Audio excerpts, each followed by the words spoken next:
Morata, here's Zola!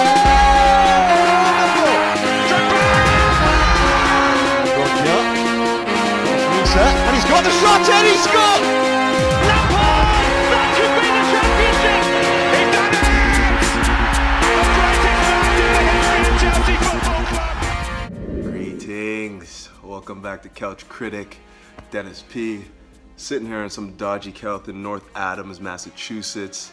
Musing Chelsea Football Club. I'm about to play a show later on, but yeah, here at Musing Chelsea Football Club. Now, before I get into that Burnley review, could you please do me a big favor and hit that like button, that subscribe button, and also that bell notification button to keep up with the latest and the newest. Okay, let's get right into it. Chelsea versus Burnley up at Turf Moor. Traditionally not an easy place for us to go play, but we emerged 4-0 winners. Goals coming from Alvaro Morata, Ross Barkley doing it once again, Ruben Loftus-Cheek and Willian. And we could have had more. It seemed like a game that Chelsea was well in control of outside of the first maybe 8 to 10 minutes of the game. And yeah, we dominated the midfield. I thought Barkley, obviously Jorginho, and Conte did a great job of establishing a nice tempo and rhythm, and we built it from there. Now granted, it was Burnley, and regardless of how well they played last year, this year they seem to be a bit of an abomination on the pitch. Teams are finding it very easy to play through them, and we made no exception. We're no exception on the weekend. Yeah, but there were some talking points. I think the biggest problem for Burnley in this game was the fact that although they did press up, they didn't really put a lot of pressure on the ball. They're basically positioning themselves in areas to, you know, win the ball if Chelsea made a mistake. But with the way that we were playing in the midfield and also out wide, there were very few mistakes to be made, and we ended up just like carving through them because they were so wide open a lot of the time. It just basically illustrated to me how teams are very cognizant of the fact that we can pass the ball extremely well through the midfield, and instead of like over pursuing the ball, they opted to just put themselves in position to win, but did not want to, you know, engage on the ball at the point of contact. And there was a threat that if they would, you know, over pursue the ball, we'd be able to play through them. Conversely, I don't think that what they did was in any way any more effective. Like, they pressed up, but they gave us all sorts of gaps to exploit. And Jorginho, I'd say Barkley, the combination of Rudiger and Luis did a great job of exposing the gaps that were there available to us. It may be too early to say, and given the level of competition, it might be a little bit too premature to suggest Chelsea, the players that were struggling to find form and goals and whatnot, are starting to come out of it a bit. Like, we saw Willian take more than a few strikes and probably could have scored a brace himself on another day. One was blocked, and of course he scored as well. And also, you know, obviously Ross Barkley and Morata. Morata's now scored 3 goals, or 2 goals in his last 3 games, which is a good sign. And he's looked threatening. Like, let's not kid ourselves here. As much as he's been poor in the past, we have to commend him on when he's looked good. You have to take your opportunities, and he seems to be doing that a little bit more now.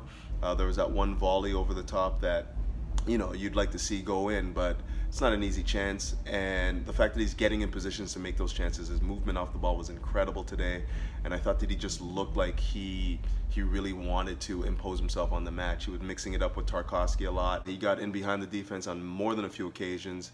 Probably should have had a brace at least.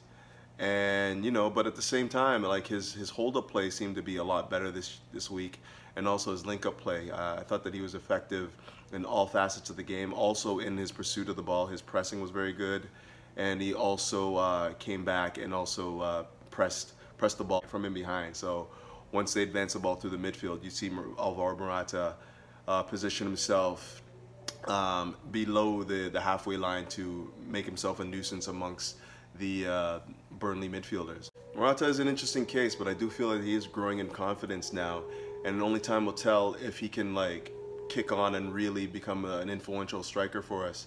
If he continues with the performances that he put in on the weekend against Burnley, I have no doubt that he could play an integral part in us, you know, climbing up to the top of the table. But the player I most want to focus on for this particular post-match review is Ross Barkley. And man, what can be said about him right now? He's definitely found like a vein of form, and he's playing at a high level right now. Not only with the goals, which is very important for our midfielders for them to be scoring, but also assisting. He's winning tackles. He's intercepting. He's putting in a shift defensively. So he's basically becoming the box-to-box midfielder that we do need in that midfield three. Gonna go ahead and name Ross Barkley as the man of the match this week. Thought he was very good defensively. His awareness was heightened, and as much as, you know, like, it may be, you know, taboo to say something like this, he's starting to like remind me a bit of what we were getting from Frank Lampard in the early years of his career at Chelsea. Just a complete game, passing, scoring, also the defensive work, and just the intuition of knowing when to snuff out danger. There was a time in the box where I think, I can't remember who it was that got played through, but Ross Barkley was there to break it up, and it definitely would have led to a goal-scoring opportunity. And of course, even in games where, you know, somebody like Hazard, who wasn't playing in this particular one, when he's missing, we need somebody to step up, and he seems like he's going to be the guy. Sort of like a hybrid 10-8 sort of player, like very capable of playing in the 10, but also, you know, has enough nous and quality to play the 8. And he's been crucial the last few games, and long may it continue. So yeah, and it also doesn't hurt to have like an Englishman who, you know, is a regular in the Chelsea 11 at this point. As well as he's played, it's going to be hard to see somebody like Kovacic displace him in the starting 11 now, because as well as Kovacic has played, he hasn't really, you know, influenced the final third. He's been very good in the midfield, like linking play and whatnot, continuity and attack, and also defensively he's not afraid of the tackle. But it's the goal scoring and the assisting that I think separates Barkley from Kovacic at this point. And we'll see what happens down the line, but I really do think that Ross Barkley's earned his spot in the starting 11 now. I thought Chelsea did a good job of utilizing the space that was afforded to them by Burnley in the attacking third. As much as Burnley were compact for most of the game, they gave up acres of space for Chelsea to like run into and utilize. And guys like Willian was taking full advantage of that, Barkley as well, Conte as well, and we were just finding so many gaps of space to exploit, and without any real resistance from the defense. I really think that was weird coming from a team like Burnley, that's a hardworking team under Sean Dyche, who you know, play very well at home, or traditionally do, and don't give you a lot to play with. But for whatever reason, they were wide open in that midfield, and we took full advantage of that. Now, there wasn't really a whole lot of work for him to do in this particular match, but I did want to touch on Kepa Arrizabalaga's distribution in this match. I thought it was exceptional. He was finding mid-range passes, pinpoint mid-range passes under pressure. He was finding midfielders, and also the composure to attempt these passes and make these passes. There was one play where I think it was David Luiz that gave him a back pass. He came out to play it, and Burnley on-rusher was right on top of Jorginho, and he had no problem with playing it right into his feet and initiating another attack from there. The one area that I do think that he still needs to have some area of improvement on is his command of the area. I still think that he's a little bit too unsure, and he's punching a lot of balls rather than just claiming them when he can. And he's often getting blocked out of you know, set piece areas where he should be able to come and claim. If he works on and improves on that aspect of his game, I have no doubt we're gonna have a keeper for the future and the present as well. Oh, I'm sorry, I didn't know how that slipped in there. That was really weird. Back to regular schedule programming though. Ruben Loftus-Cheek was able to come into the game somewhat very early on into the match for Pedro, which seemed to be some sort of like a stomach bug. And I liked his game. He struggled to really apply himself, playing a position that he's not very comfortable playing, obviously, but I thought his link-up play, his strength on the ball, his physicality was on display, and of course he scored, which again is, you know, that's 4-3 now, or 4-2 now. So if he continues to make that sort of a contribution on the pitch, I don't see why he won't be in Maurizio Sarri's thoughts going forward. He definitely has to continue to take his opportunities and continue to improve on the defensive aspects of the game. But on that, I guess he played for the most part, he played on the right, the right wing position, but he started out in the Hazard role, which you're not going to see him play very often. So his defensive game has to prove a lot more in order to like really stake a claim in that midfield. But I'm starting to think that maybe in some of these smaller games, I know there's not really a small game in England, but some of these smaller games, maybe we see a little bit more rotation.